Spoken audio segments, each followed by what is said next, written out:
Just doing an update video.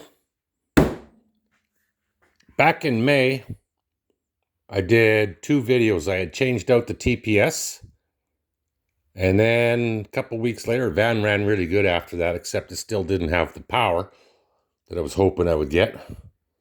I then did a video of cleaning the mass airflow sensor, and that made this run beautiful.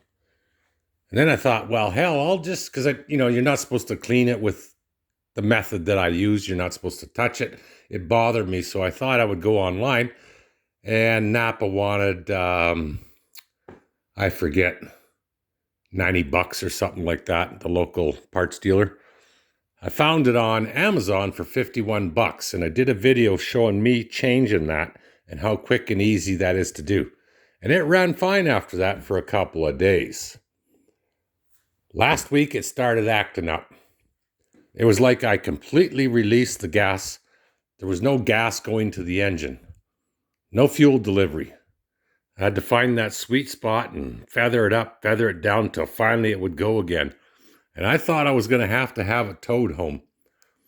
So I was really worried that it was the TPS, because that was a bitch to change. I had to take the doghouse off to get at it. It took me about 4 hours to get to it. Plus, I lost one of the screws, and I thought, I don't want to go through that again. So I thought, it ran good when I first changed the TPS, and it ran good right after I changed the MAF. But what did I do most recently? What would be easy to undo? I've already thrown away the TPS, but I kept the old MAF. So I threw a screwdriver on the seat, and the old MAF sensor still had it. I didn't throw it out, and I was lucky. I took that with me, and it started doing its bullshit. I was putzing around town, and it started like losing power and acting really crazy. I put the old one back, instantly fixed again. And it's been good for a little over a week now since I did that. So, lesson learned. Cheaper isn't always better. Amazon, go fuck yourself. I'll explain that little string there.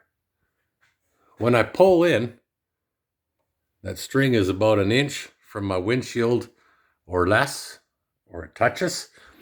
I can safely put the garage door down without hitting the trailer hitch, if the trailer hitch was in there. If the trailer hitch is in there, I got to pull all the way up to the string. Right now, I don't care. I can go an extra inch or 2 back. But that's how I park this, so I have it in almost the exact same spot every time.